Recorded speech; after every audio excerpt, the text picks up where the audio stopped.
આકાશવાણી ભુજ સમાચાર પરેશ મારું વાંચે છે। નમસ્કાર। પ્રધાનમંત્રી નરેન્દ્ર મોદીએ આજે ભારપૂર્વક જણાવ્યું હતું કે પહેલગામ આતંકવાદી હુમલાના ગુનેગારો અને કાવતરાખોરોને યોગ્ય જવાબ આપવામાં આવશે। આકાશવાણી પર તેમના મન કી બાત કાર્યક્રમમાં રાષ્ટ્રને સંબોધતા શ્રી મોદીએ આ મહિનાની 22મી તારીખે પહેલગામમાં થયેલ આતંકવાદી ઘટના પર દુઃખ વ્યક્ત કર્યું। પ્રધાનમંત્રી મોદીએ જણાવ્યું હતું કે આ હુમલો આતંકવાદીઓની હતાશા અને કાયરતા દર્શાવે છે।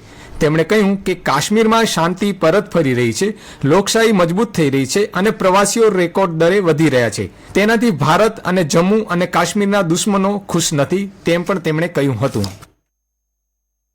आतंकवाद के खिलाफ इस युद्ध में देश की एकता, 140 करोड़ भारतीयों की एकजुटता हमारी सबसे बड़ी ताकत है। यही एकता आतंकवाद के खिलाफ हमारी निर्णायक लड़ाई का आधार है। हमें देश के सामने आई इस चुनौती का सामना करने के लिए अपने संकल्पों को मजबूत करना है। हमें एक राष्ट्र के रूप में दृढ़ इच्छा शक्ति का प्रदर्शन करना है। आज दुनिया देख रही है, इस आतंकी हमले के बाद पूरा देश एक स्वर में बोल रहा है।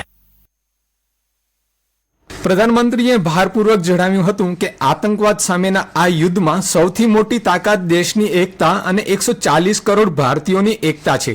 તેમણે ઉમેર્યું હતું કે આ એકતા આતંકવાદ સામે દેશની નિર્ણાયક લડાઈનો આધાર છે। પ્રધાનમંત્રી મોદીએ કહ્યું કે આતંકવાદી હુમલા બાદ વિશ્વભરમાંથી સતત સંવેદનાઓ આવી રહી છે। તેમણે કહ્યું કે વૈશ્વિક નેતાઓએ આ જઘન્ય આતંકવાદી હુમલાની કડક નિંદા કરતા પત્રો લખ્યા છે। જમ્મુ કાશ્મીરના પહેલગામ ખાતે આતંકવાદી હુમલાના કારણે રાજ્ય સહિત કચ્છમાં જનાક્રોશ ચરમસીમાએ છે। ઠેર ઠેર આતંકીઓના પૂતળા દહન કરી મૃતકોને શ્રદ્ધાંજલિ અર્પણ કરવામાં આવી રહી છે।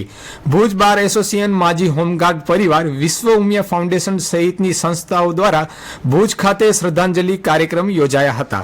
માંડવી, નખત્રાણા, મુન્દ્રા, દયાપર, પાનદ્રો, નારાયણ સરોવરમાં વિવિધ સંગઠનો, વેપારી મંડળો અને સંસ્થા દ્વારા આતંકી કૃત્યની નિંદા કરી મૃતકો શ્રદ્ધાંજલિ પાઠવાઈ હતી।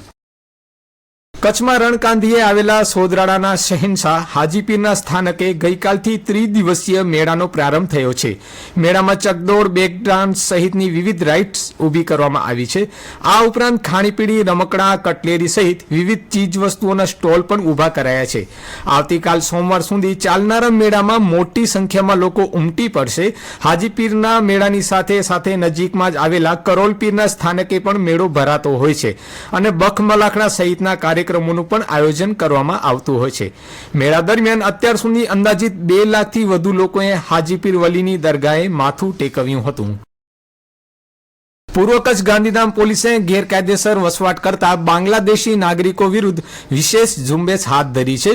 એલસીબી, એસઓજી અને જિલ્લા પોલીસની ટીમોએ સંયુક્ત ઓપરેશન હાથ ધર્યું હતું। મેઘપર બોરીચી વિસ્તારમાં આવેલા સ્પામાંથી 6 બાંગ્લાદેશી મહિલાઓને પકડી પાડવામાં આવી છે। આ મહિલાઓ પાસેથી ભારતીય બનાવટી આધાર કાર્ડ અને ચૂંટણી કાર્ડ મળી આવ્યા છે। પોલીસે આ તમામ મહિલાઓને બાંગ્લાદેશ પરત મોકલવાની કાર્યવાહી શરૂ કરી છે।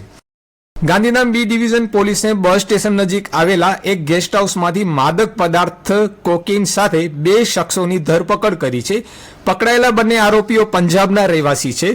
તેમની પાસેથી 29.8 ગ્રામ કોકેઇન મળી આવ્યું છે, જેની બજાર કિંમત ₹29.8 લાખ આંકવામાં આવી છે।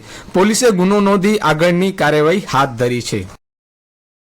ભુજ તાલુકાના લોડાઈથી ખેંગારપન અને વાત્રા એપ્રોચ રોડનું ₹314 લાખના ખર્ચે થનારા રીસર્ફેસિંગ કામનું ખાતમુહૂર્ત અંજાર વિસ્તારના ધારાસભ્ય ત્રિકમભાઈ છાંગાના હસ્તે કરવામાં આવ્યું હતું। આ પ્રસંગે ધારાસભ્ય ત્રિકમભાઈ છાંગાએ જણાવ્યું હતું કે ગ્રામ્ય વિસ્તાર નવા રસ્તાઓથી શહેરી અને તાલુકા મથકોથી જોડાઈ રહ્યા છે, જેથી ગામડાઓના આર્થિક સામાજિક વ્યવહારો સરળ બનવા લાગ્યા છે। અંજારમાં મહેશપંથી મહેશ્વરી સંપ્રદાયના ઈષ્ટદેવ બામઈદેવ બગથડા દાદાનો યાત્રા મહોત્સવ આજે યોજાઈ રહ્યો છે। વહેલી સવારે ધજા ભેટું ચડાવવામાં આવી હતી। રાત્રે ધર્મગુરુઓ અને આગેવાનોની ઉપસ્થિતિમાં ધૂપ દ્વારા મહાઆરતી યોજાશે।